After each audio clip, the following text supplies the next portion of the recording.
खुशामदीद, good morning आप सबको हमारी तरफ से हो। प्रोग्राम आप देख रहे हैं दी सलाम जेके। मैं हूं आपका मेज़बान इशफाक गौहर। हस्बे वादा आपके सामने सुबह सुबह हाजिर खिदमत है। चाय की चुस्कियां ले रहे हैं आप, और हम स्टूडियो दिल्ली के अंदर मौजूद हैं, जहां से हम आपको रूबरू करवाएंगे उन सभी छोटी बड़ी खबरों से जो कल से लेकर अभी तक सुर्खियों के अंदर बनी हुई है। आज पूरे दिन जिन पर सियासी तबसरा भी होगा, और सियासत के मैदान पर जहां पर ट्विटर और दीगर चीज़ों पर आप रिएक्शंस भी देखेंगे। हुकूमती सतह पर लिए गए फैसलों से भी आपको बाखबर करेंगे। न सिर्फ जम्मू कश्मीर से मुंसलिक खबरों से आपको बाखबर करेंगे, बल्कि देश दुनिया के अंदर क्या कुछ चल रहा है उससे भी बाखबर करने की कोशिश करेंगे। 10 बजे तक इस प्रोग्राम को लेके चलेंगे हम, और मुझे उम्मीद है कि 10 बजे तक आप गुड मॉर्निंग हमारा जो है सलाम जेके इसको देखते रहेंगे और अपना फीडबैक हम तक पहुंचाते रहेंगे। और फीडबैक के लिए याद रखिएगा आप कैसे हमारे साथ ज्वाइन करेंगे जी। पहले आप हमारे साथ फेसबुक पर ज्वाइन करेंगे, जहां पर इस वक्त नशरियात शुरू हो गई हैं। लॉग इन कीजिएगा, फेसबुक पर शेयर कीजिएगा, कमेंट कीजिएगा वहाँ पर। और फेसबुक के बाद आप ट्विटर पर हमारे साथ ज्वाइन करेंगे जी, इंस्टाग्राम पर आप हमारे साथ ज्वाइन करेंगे, कू पर आप हमारे साथ ज्वाइन करेंगे, यूट्यूब पर आप हमारे साथ ज्वाइन करेंगे, और हमारी ऑफिशियल वेबसाइट www.gulistannews.in पर आप हमारे साथ ज्वाइन करेंगे, ताकि खबरों से आप हमेशा बाखबर रह सके और हमें आपका फीडबैक भी मिलता चले, ताकि प्रोग्रामों को मजीद बेहतर, फाल और मुतहरिक बनाया जाए। 9:40 के बाद कोशिश करेंगे कि आखिरी 10 से 15 मिनट के बीच फ़ोन लाइन्स खोले जाए, ताकि आपकी ज़्यादा से ज़्यादा कॉल्स को लिया जाए और हुकूमत तक ये बात पहुँचाई जाए कि मनसूबाबंदी जिसके बुलंद बांग दावे किए जा रहे हैं उसके बरक्स हुकूमती सतह के जो दावे हैं उसके बरक्स किस तरीके से अवाम गुनागो मुश्किलात से दो चार है और किन मसाइल से उन्हें नबर्दा आदमा होना पड़ रहा है। इस पर ज़रूर गुफ्तगू करेंगे और 10 बजे तक इस प्रोग्राम को लेके चलेंगे। लेकिन सबसे पहले,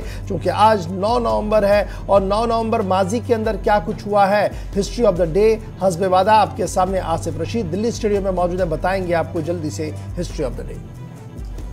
खुशामदीद, गुड मॉर्निंग, बहुत बहुत स्वागत, इस्तकबाल आप सभी का प्रोग्राम सलाम जेके में दिल्ली के स्टूडियो से हम राह रास्त हैं। 10 बजे तक हमारा और आपका साथ रहने वाला है। प्रोग्राम का आगाज करेंगे इस खबर के साथ, खबरों के साथ। जब तक हम खबरों पर जाएंगे उससे पहले तय फॉर्मेट के मुताबिक हम चलेंगे हिस्ट्री ऑफ द डे की तरफ। इतिहास में आज का दिन क्या खास है, क्यों जरूरी है, इस पर बात करना, तारीख में आज के और आंखों पलटने की कोशिश करेंगे। 1236 में आज के दिन अल्तमश के बेटे और जिया सुल्तान के भाई रुकनुद्दीन फिरोज शाह का कत्ल हुआ। अंग्रेजी कैलेंडर के मुताबिक आज का दिन यानी 9 नवंबर आती है। इसी तरीके से 1580 में स्पेन की फौज ने आयरलैंड पर आज के दिन कब्जा किया था। 1697 में कैथोलिक चर्च के पोप इनोसेंट ने 12वें जो इनोसेंट पोप थे उन्होंने वस्ती इटली में आज ही के दिन स्लोविया शहर को तलाश किया। 1697 में तारीख 9 नवंबर की। 1729 में स्पेन, फ्रांस और ग्रेट ब्रिटेन ने आज के दिन सिविल के मुआहदे पर दस्तखत किए। 3 बड़ी ताकतें सामने आई। अंग्रेजी कैलेंडर के मुताबिक 9 तारीख को आलमी सतह पर यह मुआहदा हुआ। 1794 में आज ही का वो दिन था जब रूसी अफवाज ने पोलैंड की राजधानी वारसाज पर कब्जा किया। इसके अलावा 1877 में उर्दू के अजीम शायर अल्लामा इकबाल की पैदाइश आज के दिन हुई। साथ ही साथ 1927 को चीन में नायाब नस्ल के पांडा की तलाश शुरू की गई। 9 नवंबर साल 1927 को आज के दिन। और 1953 में जदीद सऊदी अरबिया के मामार शाह इब्ने सऊद का इंतकाल हुआ। आज उनकी याद में, चूँकि छुट्टी भी होती है सऊदी अरब के अंदर सरकारी इदारों को, आज के दिन उन्हें याद भी किया जा रहा है। हिस्ट्री ऑफ द डे में अहम वाक़यात हिंदुस्तान और आलमी तारीख में उर्दू के अजीम शायर अल्लामा इकबाल को भी याद किया जा रहा है। उर्दू के लिए, अदब के लिए जो उनकी खिदमात हैं, बिलों उस खिदमात को आज याद किया जा रहा है। दुनिया भर के अंदर आज तकारीब का अहतमाम कर शोरा की जानिब से, अदीबों की जानिब से, कलमकारों की जानिब से उन्हें याद किया जाएगा। 1877 में आज के दिन 9 नवंबर को उनकी पैदाइश हुई थी। अब खबरों की तरफ चलेंगे। टीवी स्क्रीन पर आप तो हमें देख ही रहे हैं, लेकिन साथ साथ तमाम सोशल मीडिया प्लेटफॉर्म्स जहां हम वक्फे से लाइव न सिर्फ आते हैं, दीगर कुछ नशरियात भी आपके सामने पहुंचाने की कोशिश रहती है। इसके अलावा सोशल मीडिया जितने भी हमारे प्लेटफॉर्म्स हैं, जिनमें फेसबुक, इंस्टाग्राम, यूट्यूब, ट्विटर, कू, इन सब पर आइएगा, फीडबैक हम तक ज़रूर पहुँचाएं। जो हम तक बहुत ज़रूरी पहुंचना भी रहता है, और आपकी आरा क्या रहती है प्रोग्राम के ताल्लुक से वो हमें ज़रूर बताइएगा। प्रोग्राम के आखिर में आपको इस प्रोग्राम में जुड़ने का मौका दिया जाएगा, स्क्रीन पर आपके नंबर्स आएंगे। लेकिन अब 8:40 हो गए हैं, खबरों का सिलसिला शुरू करेंगे। और सबसे पहले वो खबर जो इस वक्त हिंदुस्तान, नेपाल, चीन और पाकिस्तान में सबसे ज़्यादा सुर्खियों में है। चलिए जनाब, खबर का आगाज करते हैं उस बड़ी अहम खबर से जो आज सुबह तकरीबन 2-2:30 बजे के सामने आई है, जब नेपाल में शदीद ज़लज़ले के झटके महसूस किए गए और ज़लज़ला पैमाने पर 6.3 इसकी शिद्दत मापी गई है। और अभी तक जहां नेपाल से हम आपको ये बता रहे हैं कि ज़लज़ला वहां पर था, तो 6 लोगों की मौत की भी खबर आ रही है कि रात देर गए दिल्ली तक इन झटकों को महसूस किया गया है। तेज झटके थे, दिल्ली के कई इलाकों के अंदर भी इन झटकों को जो है वो महसूस किया गया। 6.3 रेक्टर पैमाने पर ये मापा गया है और मणिपुर के आसपास 1:57 पर ये झटके जो है वो आए और 2 बजे के आसपास इन झटकों का असर जो है वो दिल्ली और एनसीआर के कई इलाकों के अंदर जो है वो देखने को मिला है। नेशनल सेंटर फॉर सिस्मोलॉजी के मुताबिक ज़ेर ज़मीन जो शिद्दत थी इसकी, ये 10 किलोमीटर ज़ेर ज़मीन था, लेकिन शिद्दत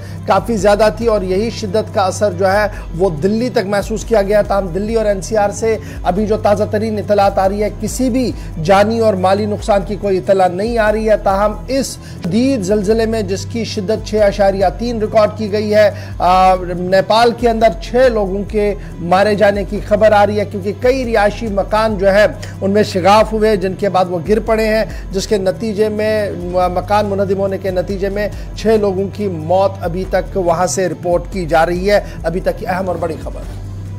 5 लोग जख्मी हैं, 6 लोग सरकारी तौर पर जिनकी अनाउंसमेंट कर दी गई है, मौत की तस्दीक हुई है नेपाल के अंदर। लेकिन जहां पर नेपाल के अंदर ये ज़लज़ला आया, आसपास की रियासतों के अंदर या मुल्कों के अंदर भी इसका असर देखा गया। चीन और साथ ही साथ पाकिस्तान, भारत के अंदर भी इसका असर देखा गया।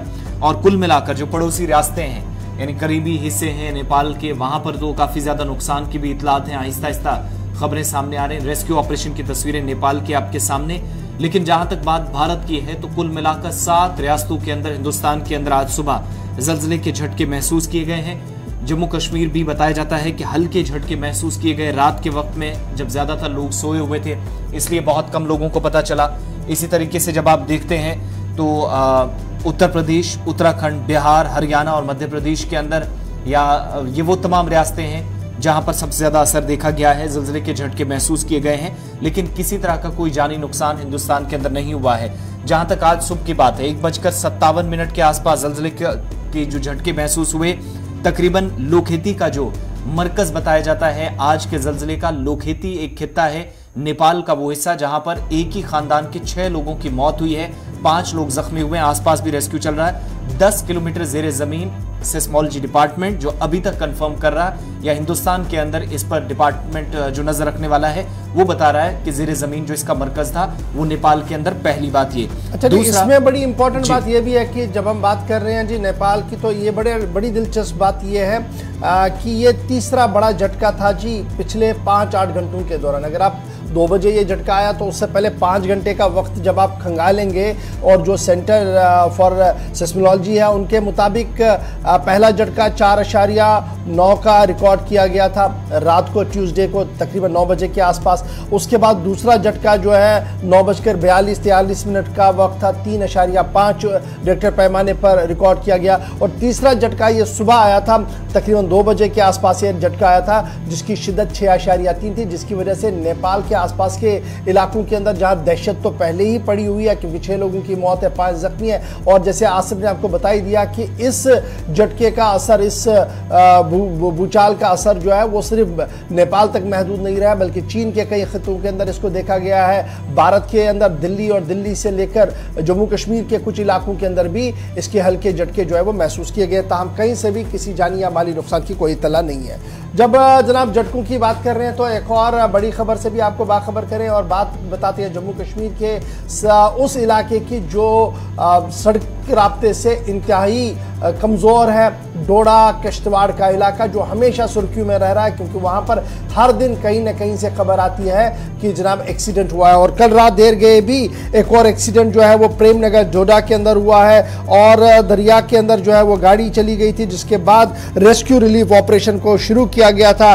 4 बच्चे मिसिंग होने की खबर आई थी प्रेम नगर डोडा से, और ये उस वक्त सामने आ रहा था जब एक स्विफ्ट कार जिसका नंबर बताया गया था JK 069267 ये दरियाए चिनाब में चली गई। और ये उस वक्त हो रहा था जब VVIP मोमेंट इस पूरे इलाके के अंदर है, क्योंकि वहां पर गुलाम नबी आजाद कल इलाके के अंदर थे और वो वापस आ रहे थे। रात देर गए, जगह जगह पर पुलिस थी, जिसकी वजह से बर वक्त पुलिस को यह पता लगा कि दरियाए चिनाब में गाड़ी चली गई और रेस्क्यू रिलीफ ऑपरेशन शुरू किया गया। जिसके बाद गुलाम नबी आजाद और उनके जो साथी हैं वो वहां पर अपनी गाड़ियों से नीचे आए और रेस्क्यू ऑपरेशन को खुद मॉनिटर किया। जिसके बाद NDRF और STRF की टीमें भी वहां पर पहुंची है। जो बच्चे मिसिंग हैं उनमें रोहन मंगोत्रा है जिसका नाम सामने आ रहा है, आदित्य कोतवाल है, सुरजीत सिंह है और विशाल चंदेल जी है, जिनके बारे में भी कहा जा रहा है कि रेस्क्यू रिलीफ ऑपरेशन जो है वो अभी भी चल रहा है। सीधे हम डोडा चलने की कोशिश करेंगे जी, जहां से हमारे साथ वसीम गत्तू ज्वाइन किया हुआ। वसीम, कल भी आप अपडेट कर रहे थे कि प्रेमनगर डोडा के अंदर यह हादसा पेश आया है और कल हम देख रहे थे कि तकरीबन 11 साढ़े 11 बजे तक भी रेस्क्यू रिलीफ ऑपरेशन जो था वो चल रहा था। अभी ताज़ा तरीन खबर क्या है? क्या इन लोगों को बाजियाब किया गया है दरियाए चिनाब से या अभी भी ऑपरेशन कंटिन्यू है? क्या इतलात आपके पास? बिल्कुल, देखिए, अगर सुबह की हम बात करें तो एडमिनिस्ट्रेशन से हमारे पास ये इंफॉर्मेशन मिल रही है हमें कि एडमिनिस्ट्रेशन ने जो है सुबह 7 बजे फिर से रेस्क्यू वहां पे स्टार्ट किया है। अभी तक किसी की डेड बॉडी वहां पे नहीं मिली है, क्योंकि कल देर रात जिस वक्त एक खबर आई थी एक बड़ी खाई में गाड़ी चले गई है और जिस तरह का पानी का फ्लो भी हम देख रहे हैं काफी ज्यादा देखने को मिल रहा है, तो कहीं ना कहीं अभी तक किसी की भी डेड बॉडी वहां पे नहीं मिली है। मगर ये बताया जा रहा है कि ये 4 लोग जिन लोगों का आपने नाम लिया, इन लोगों का फोन इसी इलाके में स्विच ऑफ हुआ है और इनकी फैमिली ने भी ये बताया कि हमारे घरों से 4 लोग जो है मिसिंग है। तो अभी ये बताना मुश्किल होगा कि कितने लोग, क्या इनके साथ और भी कोई लोग थे, मगर इन लोगों के जिन लोगों के नाम सामने आए हैं ये बताया जा रहा है कि यही लोग इस गाड़ी में थे और इस स्विफ्ट गाड़ी थी, जिस तरह से कल हमने अपडेट किया था कि इग्निस गाड़ी थी, इग्निस गाड़ी नहीं थी, ये स्विफ्ट गाड़ी थी। तो वहां पे एडमिनिस्ट्रेशन ने जो है बड़े पैमाने पे रेस्क्यू स्टार्ट कर दिया गया। अगर हम NGO की बात करें, आर्मी की बात करें, तो ये भी बताया जा रहा है कि SDRF की टीम को आज लाया जाएगा। अगर वहां पे डेड बॉडीज कुछ टाइम तक नहीं मिलती है तो गोताखोरों को भी वहां पे लाया जाएगा, क्योंकि लगातार हम देख रहे हैं कि जनाब खिते के अंदर खासकर से किश्तवाड़ भद्रवाह इस एरिया में एक्सीडेंट हो रहे हैं। तो आज ये भी सुनने को मिल रहा है कि SDRF की टीम को भी वहां पे लाया जाएगा। जी वसीम, ये गाड़ी कहां से कहां जा रही थी और ये ऑफिशियली कंफर्म हुआ है कि 4 से 5 नौजवान इसमें थे और स्विफ्ट कार थी? बिल्कुल, देखिए, कल जब रात को एक्सीडेंट हुआ था तो हमने वहाँ के जो मकामी लोग हैं, यहाँ जो SDM वहाँ पे हैं, उनसे जब बातचीत की थी तो एक पुलिस के शख्स ने देखा था कि एक गाड़ी वहाँ पे थी जो एक्सीडेंट या हादसे का शिकार हुई थी। इसमें 4 लोग बताया जाता है कि 4 लोग इसमें सवार थे और ये बताया जा रहा है अब कि जो मकामी आबादी वहाँ की है या जो बाकी सारे लोग हैं उनने इंफॉर्मेशन दी है एडमिनिस्ट्रेशन को कि ये वही 4 लोग हैं, क्योंकि जब 4 लोगों को फैमिली मेंबर ने ढूंढा कि कहाँ है, कौन ये लोग हैं, तो फिर कुछ NGOs ने इस तरह की एक लिस्ट बाहर निकाली जो अभी सोशल मीडिया पर भी आप देखेंगे काफी तेजी से वायरल हो रही है कि यही वो 4 लोग हैं। ये डोडा से किश्तवाड़ की तरफ से गाड़ी जा रही थी, इसका जो ये फेस था वो किश्तवाड़ की तरफ था। तो जो एडमिनिस्ट्रेशन के लोगों ने यही बताया कि किश्तवाड़ या खांसी के इलाके में जा रही थी, मगर आधे रास्ते ही गाड़ी हादसे का शिकार हो जाती है। बहुत बहुत शुक्रिया तफसीलात फराहम करने के लिए। जिला डोडा की तस्वीरें आपके सामने। वसीम गत्तू हमारे साथ थे, नुमाइंदा डोडा। रात को हादसा हुआ था सुबह 7 बजे के आसपास। रात को अंधेरी की वजह से ऑपरेशन रोकना पड़ा था। सुबह फिर से NGO, मकामी पुलिस और जरूरत पड़े तो फौज की भी मदद ली जा सकती है। लेकिन अभी तक जो ताज़ा तरीन तफसीलात हैं, जो अपडेट भी कर रहे थे कि चिनाब में गाड़ी गई है तो यहाँ मिलना शायद बहुत मुश्किल है। माजी में भी इस तरह के हादसा हुए हैं। 4 नौजवान जिनके नाम सामने आए हैं, लेकिन जैसे सरकारी तौर पर इसकी तस्दीक कर दी जाएगी या जिला इंतजामिया इसकी तस्दीक करेगी इन 4 नामों की, तो वो भी आपके सामने रख दिए जाएंगे। फिलहाल हादसे के बाद अब से थोड़ी देर पहले दोबारा से ऑपरेशन शुरू कर दिया गया है। आगे बढ़ते हैं, बात अब जम्मू कश्मीर के मौसम की।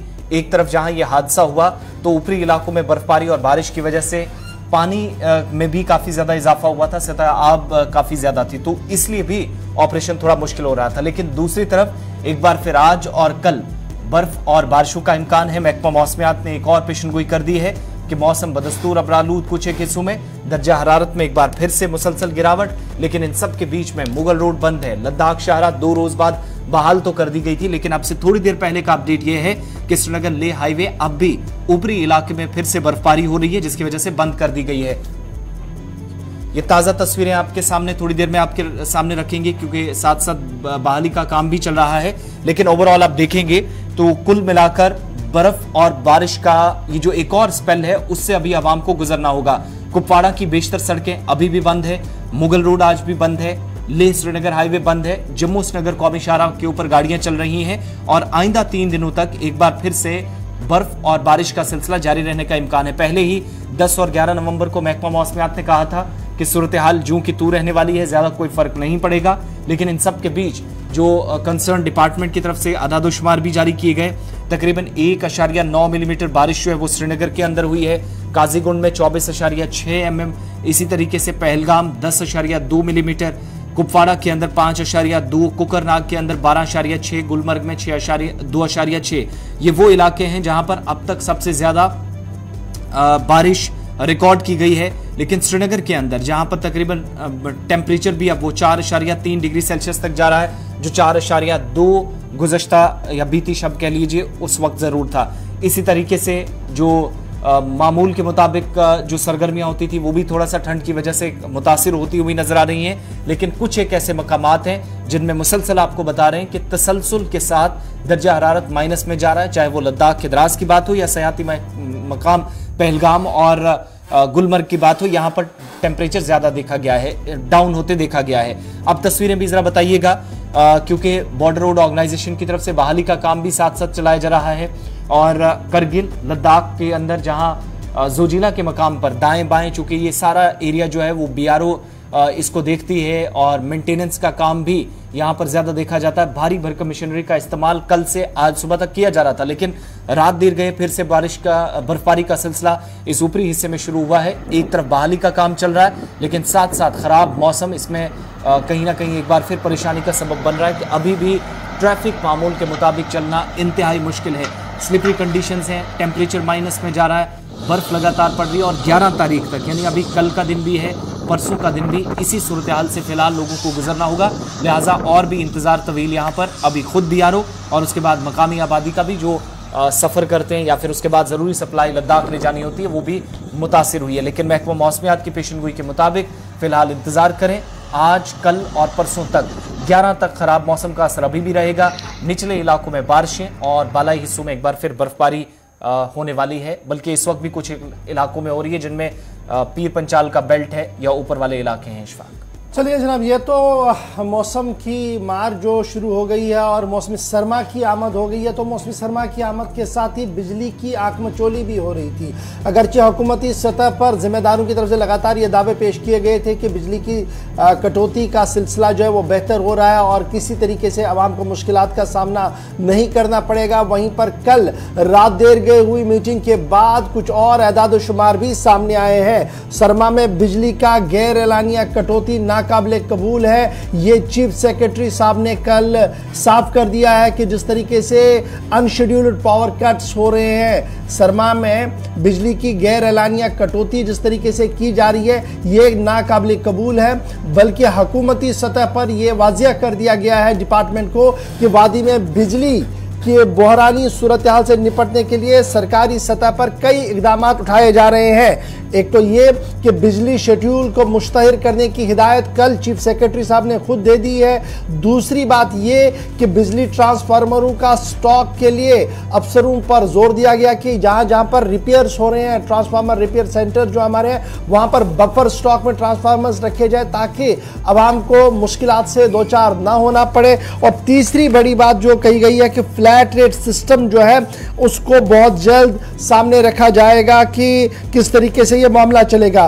कल जब चीफ सेक्रेटरी साहब ने पावर डिपार्टमेंट के जिम्मेदारों के साथ मीटिंग की, पावर डिस्ट्रीब्यूशन कंपनीज के साथ मीटिंग की, उसके बाद ही ये बातें सामने आई कि गैर एलानिया बिजली कटौती हो रही है और इसको लेकर chief secretary doctor Arun Kumar Mehta साहब ने सवाल उठाए और कहा कि इस तरीके का निज़ाम काबिल कबूल एडमिनिस्ट्रेशन को नहीं है, बल्कि बल्कि आवाम को पता होना चाहिए कि बिजली कब आएगी, कब जाएगी और किस तरीके से मामला आगे बढ़ेगा। तीसरी बड़ी बात, बिजली फीस की वसूली के लिए भी टारगेट जो है वो सेट कर दिया गया है और चीफ सेक्रेटरी साहब ने साफ कर दिया है कि रेवेन्यू कलेक्शन जो है वो रेगुलरली कस्टमर से किया जाए। एमनेस्टी जिन लोगों को दी गई है और अगर और भी कुछ किया जा सकता है उस पर भी गौर किया जाए और इस तरीके से आवाम को सिर्फ बिजली बिल ना दी जाए बल्कि बिजली के बिल के साथ साथ बिजली को भी मयसर रखा जाए। स्मार्ट मीटरिंग के हवाले से कल यह फैसला लिया गया कि तकरीबन 1.5 लाख स्मार्ट मीटर जो है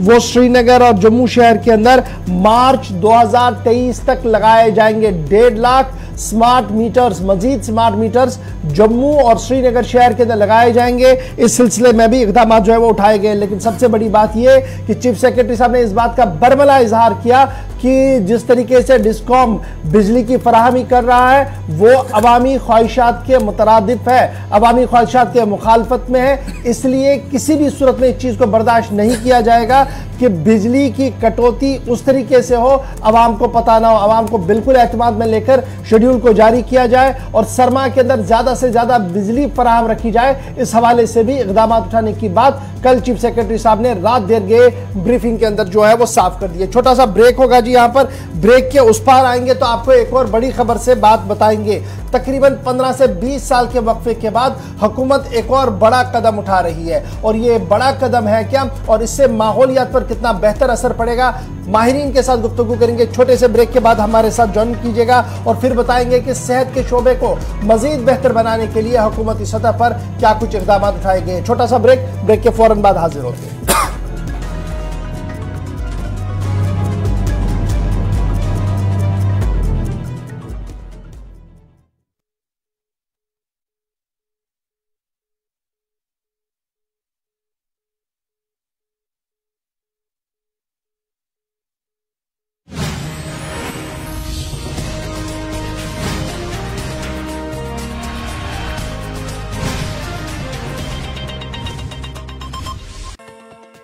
जम्मू कश्मीर अपनी पार्टी रियासती अवाम की तर्जुमान सैयद अल्ताफ बुखारी की क़यादत में अपनी पार्टी मंजिल की जानिब रवां-दवां।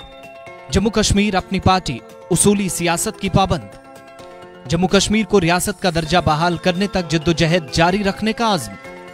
जमीनों के तहफ़्फ़ुज़ को यकीनी बनाना और नौजवानों का बेहतर मुस्तक़बिल पार्टी की तरजीहात में शामिल। जम्मू कश्मीर में आपसी भाईचारा, मजहबी रवादारी, अमन, तरक्की और खुशहाली के लिए अपनी पार्टी पुरज़्म। आर्जी मुलाजमीन की मुस्तक़ली के हवाले से इक़दामात उठाने के लिए पार्टी हमेशा पेश। बिजली के निज़ाम में शफाफियत लाकर अवाम को राहत देने के लिए होगा काम। जम्मू कश्मीर में नया पेंशन निज़ाम मुतारिफ कराने के लिए जम्मू कश्मीर अपनी पार्टी वादाबंद। दस्तकारों और सनत को दरपेश मुश्किलात का हल तलाशने के लिए जम्मू कश्मीर अपनी पार्टी है पुरज़्म। नशा मुक्त जम्मू कश्मीर अपनी पार्टी का है ख्वाब। बेटियों के लिए सरकारी खजाने से नई स्कीमें मुतारिफ कराने के लिए जम्मू कश्मीर अपनी पार्टी वादाबंद। दफा 370 और 35A पर आईनी और जमहूरी लड़ाई मंशूर में शामिल। आइए श्रीनगर चलें, जम्मू कश्मीर अपनी पार्टी की जानिब से मुनक्किदा अवामी जलसे को कामयाब बनाएं और ये पैगाम दें कि जम्मू कश्मीर की अवाम सियासी तौर जिंदा और बाशऊर है। याद रखिए 12 नवंबर श्रीनगर में जम्मू कश्मीर अपनी पार्टी का जलसा-ए-आम।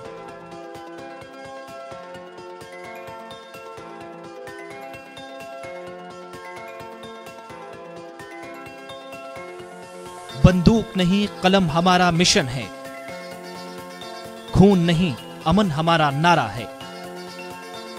जम्मू कश्मीर अपनी पार्टी जिंदाबाद।